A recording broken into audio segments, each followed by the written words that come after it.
Hello students, today we are going to cover SA 580 जिसका कि नाम है रिटन रिप्रेजेंटेशन। तो स्टूडेंट्स, आगे प्रोसीड करने से पहले एक छोटी सी रिक्वेस्ट है। अगर आपको हमारा कंटेंट, हमारे वीडियोस अच्छे लग रहे हैं, आपके लिए बेनिफिशियल हो रहे हैं, तो please like and subscribe our channel to motivate us to make more such videos for you. तो आगे प्रोसीड करते हैं with the definition of the written representation. तो इसको हम WR से कंसीडर करेंगे। तो देखिए, WR is a written statement by the management provided to the auditor. यानी रिटन रिप्रेजेंटेशन WR जो है वो एक रिटन स्टेटमेंट है जो मैनेजमेंट प्रोवाइड करवाता है ऑडिटर को। अब क्यों करवाता है, देखिए, टू कंफर्म सर्टेन मैटर्स और to support other audit evidences. तो दो वजह हैं इसकी, किसी किन मैटर्स को कंफर्म करने के लिए और जो अदर ऑडिट एविडेंसेस ऑडिटर ने गैदर किए हैं उनको सपोर्ट करने के लिए। तो इन दो वजहों से मैनेजमेंट ऑडिटर को रिटन स्टेटमेंट प्रोवाइड करवाता है, उसको रिटन रिप्रेजेंटेशन कहते हैं ऐसे 580 के कॉन्टेक्स्ट में। अब लेकिन यहाँ पे रिटन रिप्रेजेंटेशन में ये तीन चीजें इंक्लूड नहीं होती है, फाइनेंशियल स्टेटमेंट्स, असर्शंस और supporting books and the records. तो ये तीन चीजें यहाँ पे WR की डेफिनेशन में नहीं आती है। ऐसे 580 ने इसको क्लियरली एक्सक्लूजन में डाल रखा है। उसका रीजन ये है स्टूडेंट्स, क्योंकि डेफिनेशन ये कहती है कि जो भी written statement management auditor provide करवाता है उसको WR कहते हैं। लेकिन रिटन में तो यहाँ पे फाइनेंशियल स्टेटमेंट भी ऑडिटर को प्रोवाइड करवाता है मैनेजमेंट, कुछ रिकॉर्ड्स, कुछ बुक्स ऑफ अकाउंट प्रोवाइड करवाता है। तो ऐसे 580 ने इसलिए क्लियरली एक्सक्लूड कर दिया इन चीजों को WR की डेफिनेशन से। अब ये सर्टेन मैटर्स क्या होते हैं, सब अदर ऑडिट एविडेंस को यहाँ पे WR कैसे सपोर्ट करता है, इसको हम आगे के पैराग्राफ में कवर करने वाले हैं। तो देखिए स्कोप क्या होगा। तो सिंपल, ये ऑडिटर की रिस्पॉन्सिबिलिटी है कि वो मैनेजमेंट से, TCWG से WR ले ले, ये इसका स्कोप रहेगा। अब यहाँ पे ऑब्जेक्टिव क्या है, अब यहाँ पे हम ऑब्जेक्टिव में समझ रहे हैं। टू ऑब्टेन, यहाँ पे ऑडिटर का ये ऑब्जेक्टिव है, to obtain the written representation from the management और the TCWG that they have believe. यहाँ पे जो सर्टेन मैटर्स की बात हो रही थी स्टूडेंट, जो पॉइंट नंबर 1 की, वो पॉइंट नंबर 1 यहाँ पे कवर हो रहा है। जो सर्टेन मैटर्स है वो ये वाले सर्टेन मैटर्स है।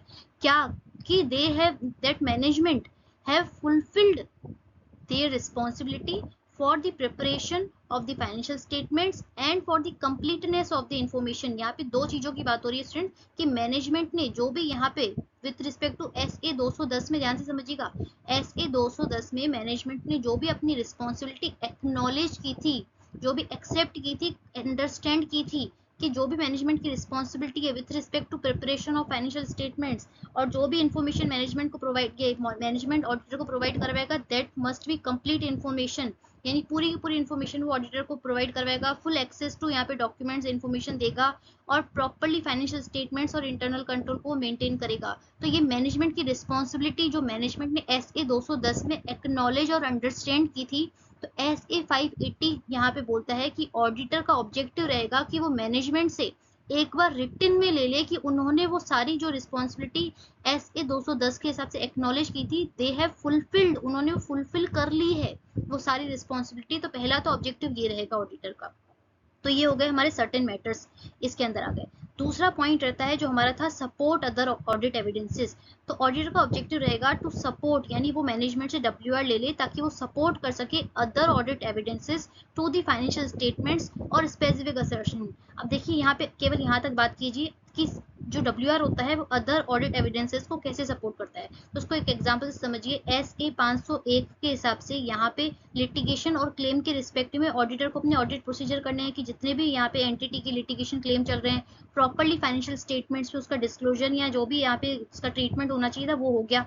लेकिन SA 501 स्पेसिफिकली ये भी बोलता है कि ऑडिटर को मैनेजमेंट से एक रिटन रिप्रेजेंटेशन भी लेना है with respect to litigation and claim, कि जितने भी यहाँ पे क्लेम्स हैं, लिटिगेशन है, जितने भी केसेस चल रहे हैं, पूरे के पूरे उन्होंने फाइनेंशियल स्टेटमेंट में उनका ट्रीटमेंट कर लिया है, जिसका डिस्क्लोजर होना था डिस्क्लोजर कर लिया है। यानी जो भी information with respect to litigation claim है फाइनेंशियल स्टेटमेंट वो कंप्लीट है। तो ये यहाँ पे यहाँ पे 501 ऑडिटर के ऊपर रिस्पॉन्सिबिलिटी डालता था। तो SA 580 में भी यही बात हो रही है कि यहाँ पे ऑडिटर को मैनेजमेंट से WR लेना ही लेना है ताकि जो भी other audit evidences with respect to, यहाँ पे लिटिगेशन क्लेम का एग्जांपल ले लीजिए, तो वो यहाँ पे उसको सपोर्ट कर सके। यानी जो ऑडिटर ने यहाँ पे ऑडिट प्रोसीजर करके ऑडिट एविडेंस गैदर किए हैं with respect to litigation claim और जो मैनेजमेंट अपनी रिटन रिप्रेजेंटेशन में दे रहा है, ताकि वो सपोर्ट कर सके, रिकंसाइल कर सके सारे ऑडिट एविडेंसेस को।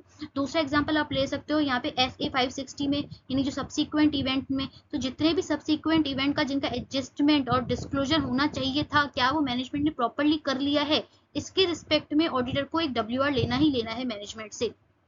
उसके अलावा भी ऑडिटर को अपने ऑडिट एविडेंस गैदर करने हैं, लेकिन उसके साथ के साथ उन ऑडिट एविडेंसेस को सपोर्ट करने के लिए ऑडिटर को यहाँ पे मैनेजमेंट से WR लेना पड़ेगा। और दूसरी चीज यहाँ पे बात होती है कि यहाँ पे स्पेसिफिक असर्शंस की रिस्पेक्ट में भी ऑडिटर की ये ऑब्जेक्टिव रहेगा कि वो मैनेजमेंट से WR ले ले। अब ये स्पेसिफिक असर्शंस क्या होते हैं, तो देखिए असर्शंस यहाँ पे एग्जांपल हम लेते हैं assertions with respect to valuation, यानी जो इन्वेस्टमेंट जो उसमें बैलेंस शीट में शो कर रखे हैं उसका जो वैल्यूएशन का क्राइटेरिया है, तो वो तो मैनेजमेंट के इंटेंशन के ऊपर डिपेंड करता है कि जितने भी इन्वेस्टमेंट उस एंटिटी के हैं वो मैनेजमेंट लॉन्ग टर्म के लिए यहाँ पे होल्ड करना चाह रही है कि शॉर्ट टर्म के लिए होल्ड करना चाह रही है। तो स्पेसिफिक असर्शंस यहाँ पे वैल्यूएशन का हो गया। तो इस रिस्पेक्ट में ऑडिटर का ऑब्जेक्टिव रहेगा कि वो मैनेजमेंट से रिटन रिप्रेजेंटेशन ले ले, यानी रिटन में ले ले कि मैनेजमेंट का intention with respect to holding of the investment क्या है, लॉन्ग टर्म है कि शॉर्ट टर्म है, क्योंकि उसका ट्रीटमेंट भी वैसे ही होगा, उसका वैल्यूएशन भी उसी अकॉर्डिंग वहां पे कंसीडर होगा। तो इस रिस्पेक्ट में ये सेकंड ऑब्जेक्टिव रहेगा यहाँ पे ऑडिटर का। तीसरा ऑडिटर का ऑब्जेक्टिव ये होता है टू रिस्पॉन्ड अप्रोप्रिएटली, यानी जो भी रिटन रिप्रेजेंटेशन जिस भी मैटर पे दिया है ऑडिटर ने उसको प्रॉपर्ली रिस्पॉन्ड करे। नेक्स्ट है कि written representation as the audit evidence is very very important. Case scenario में आपको ये एक बिल्कुल अलग तरीके से पूछा जा सकता है कि रिटन रिप्रेजेंटेशन एक तरीके का ऑडिट एविडेंस है, ये तो हमने सेकंड वाले पॉइंट में पढ़ ही लिया, क्योंकि ये अदर ऑडिट एविडेंस को सपोर्ट करने के लिए लिया जाता है, ये भी एक तरीके का ऑडिट एविडेंस ही है। लेकिन क्योंकि हमने सेकंड पॉइंट में ये पढ़ा कि अदर ऑडिट एविडेंस को सपोर्ट करने के लिए लिया जाता है, तो इसका मतलब क्लियर है कि ये मेन ऑडिट एविडेंस तो हो नहीं सकता क्योंकि सपोर्टिव ऑडिट एविडेंस है।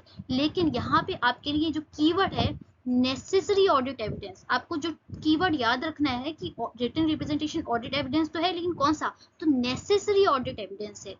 लेकिन जो रिटन रिप्रेजेंटेशन WR होता है वो कभी भी सफिशिएंट अप्रोप्रिएट ऑडिट एविडेंस नहीं हो सकता कि ऑडिटर ये सोचे कि मैं कुछ ऑडिट प्रोसीजर नहीं परफॉर्म कर रहा हूँ, मैं कोई ऑडिट एविडेंस नहीं गैदर कर रहा हूँ, तो कोई बात नहीं, मैं मैनेजमेंट से WR ले लेता हूँ, वही सफिशिएंट अप्रोप्रिएट हो जाएगा, उसके बेसिस पे मैं अपना ओपिनियन दे दूंगा।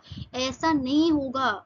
ऑडिटर बिल्कुल नेग्लिजेंटली बिहेव किया होगा, माना जाएगा कि उसने अपनी ड्यूटी प्रॉपर्ली नहीं की है।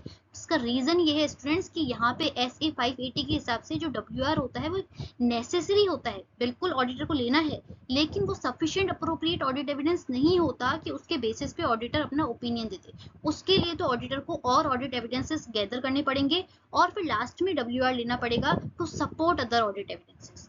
तो नेक्स्ट देखिए अब कब लेना पड़ेगा, तो date and the periods covered by the written representation. तो very important, the date of the written representation shall be as near as practicable to the audit report but not after the date of the audit report, यानी जितना पास हो सके, यानी audit report अगर for example यहाँ पे 10 तारीख को ऑडिटर इशू करना जा रहा है, तो यहाँ पे 10 तारीख से जितना नियर हो सके उससे नियर ले ले, यहाँ पे 7 तारीख को, 8 तारीख को, 6 तारीख को, 5, ये जस्ट एग्जाम्पल दे रही हूँ, तो जितना पास हो सके as near as practicable to the date of audit report but not after the date हो, यानी 10 तारीख के बाद में ऑडिटर ने सोचा चलो मैंने ऑडिट रिपोर्ट तो इशू कर दी है, मैनेजमेंट से मैंने रिटन रिप्रेजेंटेशन तो मैं लेना भूल ही गया, तो मैं ले लेता हूँ, तो दैट इज नॉट वैलिड। यानी जितना पास हो सके but before the issue of the audit report यहाँ पे उसको ऑडिटर को रिटन रिप्रेजेंटेशन लेना है। उसका रीजन ये है क्योंकि ये भी एक तरीके का ऑडिट एविडेंस है। तो as near as practicable to the date of audit report but not after the date of the audit report on the financial statements. अब दूसरा चीज था कि कितने पीरियड का, यानी टाइम पीरियड, तो जितने भी यहाँ पे ऑडिट रिपोर्ट में यहाँ पे रेफरेंस दिया हुआ है टाइम पीरियड का, फाइनेंशियल स्टेटमेंट का, उन सारे प्रायर पीरियड का भी ऑडिटर को यहाँ पे रिटन रिप्रेजेंटेशन लेना है मैनेजमेंट से, ये चीज आपको ध्यान रखनी है। नेक्स्ट है important points to be considered. सबसे पहले डाउट, अब यहाँ पे WR हमने पढ़ा, अभी तक हमने पढ़ा कि मैनेजमेंट को इसको ऑडिटर को लेना है, मैनेजमेंट से WR लेना है, इस इन चीजों पे लेना है, लेकिन जो मैनेजमेंट ने WR दिया है उसके ऊपर ऑडिटर को डाउट आ रहा है, क्योंकि यहाँ पे रिकंसाइल तो ऑडिटर करेगा ना जो उसने ऑडिट एविडेंस गैदर किए हैं और जो मैनेजमेंट ने रिटन स्टेटमेंट दिया है WR की तरह, वो आपस में रिकंसाइल ही नहीं हो रहे हैं, इनकंसिस्टेंट हो रहे हैं। अगर ऐसा कुछ ऑडिटर को लगता है, आप इसको इससे एग्जांपल से समझिए कि लिटिगेशन क्लेम के रिस्पेक्ट में जो ऑडिटर ने ऑडिट एविडेंस गैदर किए थे और जो मैनेजमेंट ने जो लिस्ट दी है लिटिगेशन क्लेम की, उसमें बिल्कुल मैच नहीं कर रही है, वो आपस में इनकंसिस्टेंट है, तो फिर ऑडिटर क्या करेगा वो देखेगा कि मैनेजमेंट के कॉम्पिटेंस के ऊपर क्वेश्चन करेगा, डिलीजेंस क्या है, उसकी एथिकल वैल्यूज क्या है, मैनेजमेंट की इंटीग्रिटी के ऊपर क्वेश्चन रेज करेगा ये ऑडिटर। और वो देखेगा if the written representation are inconsistent with the other audit evidence the auditor shall perform other audit evidences, यानी वो एडिशनल ऑडिट प्रोसीजर करेगा टू रिजॉल्व। पहले तो वो कोशिश करेगा कि वो और इसमें ऑडिट प्रोसीजर करे, ऑडिट एविडेंस गैदर करे ताकि वो मैटर रिजॉल्व हो सके। फिर भी अगर ऑडिटर को डाउट लगता है, क्योंकि ऑब्वियस सी बात है स्टूडेंट्स, अगर मैनेजमेंट रिटिन में ऑडिटर को जानबूझ के कुछ गलत प्रोवाइड करवा रही है जो कि रिलायबल नहीं लग रहा है ऑडिटर को, तो ऑडिटर तो मैनेजमेंट की इंटीग्रिटी भी बहुत बड़ा क्वेश्चन करेगा कि जानबूझ के जो रिटिन में गलत दिया जा रहा है तो उनके फाइनेंशियल स्टेटमेंट्स जो भी इन्होंने दिए हैं तो वो तो क्या ही सही हो सकते हैं। तो इसलिए यहाँ पे ऑडिटर SA 705 के अकॉर्डिंग अपना एक्शन लेगा, यानी वो डिस्क्लेमर ऑफ ओपिनियन देगा। अब डिस्क्लेमर क्यों देगा SA 705 के अकॉर्डिंग? क्योंकि यहाँ पे जो भी इंफॉर्मेशन, जो भी यहाँ पे रिटन में स्टेटमेंट ऑडिटर को मैनेजमेंट से चाहिए था वो गलत मिला है, उसके बेसिस पे। तो गलत मिला है तो एक तरीके से मिला ही नहीं है, तो वो जो फाइनेंशियल स्टेटमेंट्स के ऊपर ओपिनियन देगा तो किस बेसिस पे देगा, तो इसलिए वो 705 के अकॉर्डिंग अपना ओपिनियन मॉडिफाई करेगा। और दूसरा यहाँ पे हो सकता है केस की जो WR यहाँ पे रिक्वेस्ट की थी ऑडिटर ने, वो मैनेजमेंट ने दिया ही नहीं है। तो दिया ही नहीं है तो ये भी बड़ा ही इसमें बिल्कुल केस हो गया अलग सा ही, कि जो कि WR देना यहाँ पे इनको देना चाहिए मैनेजमेंट को, लेकिन उन्होंने मना कर दिया। तो ये तो और बड़ा क्वेश्चन रेज कर लेगा ऑडिटर के ऊपर, यानी ऑडिटर इसके ऊपर और सोचेगा कि auditor shall discuss with the management, यानी डिस्कस करेगा कि भाई ऐसी क्या बात हो गई, क्योंकि मैनेजमेंट की रिस्पॉन्सिबिलिटी है फाइनेंशियल स्टेटमेंट बनाना, इंटरनल कंट्रोल देखना, जो भी यहाँ पे ऑडिटर को ये डॉक्यूमेंट चाहिए, स्टेटमेंट चाहिए प्रोवाइड करवाना, लेकिन वो नहीं दे रहा है। तो सबसे पहले तो ऑडिटर डिस्कस करेगा, उसके बाद री इवेल्युएट करेगा इंटीग्रिटी को मैनेजमेंट की। री इवेल्युएट इसलिए है क्योंकि SA 210 में और 220 में ऑलरेडी इंटीग्रिटी को इवेल्युएट करने के बाद ही ऑडिटर ने असाइनमेंट एक्सेप्ट किया है। तो इसलिए अगर वो मैनेजमेंट WR देने से मना करता है तो ऑडिटर एक बार और री इवेल्युएट करेगा, यानी वापस देखेगा कि इसकी इंटीग्रिटी में कोई क्वेश्चन, यहाँ पे कुछ क्वेश्चन मार्क तो नहीं है, इनकी कुछ इंटेंशन गलत तो नहीं है। और पहले तो वो डिस्कस करेगा, उसके बाद वो इंटीग्रिटी मैनेजमेंट की रीवैल्यूएट करेगा। अगर फिर भी कुछ नहीं समझ में आएगा तो SA 705 के अकॉर्डिंग अपना डिस्क्लेमर ऑफ ओपिनियन देगा, क्योंकि उसको जो डॉक्यूमेंट चाहिए थे, जो यहाँ पे WR चाहिए था मैनेजमेंट से, तो मैनेजमेंट ने वो प्रोवाइड नहीं करवाया है। तो स्टूडेंट्स आई होप आपको ये समझ में आया होगा SA 580 written representation. For more such content please like and subscribe our channel. Thank you so much.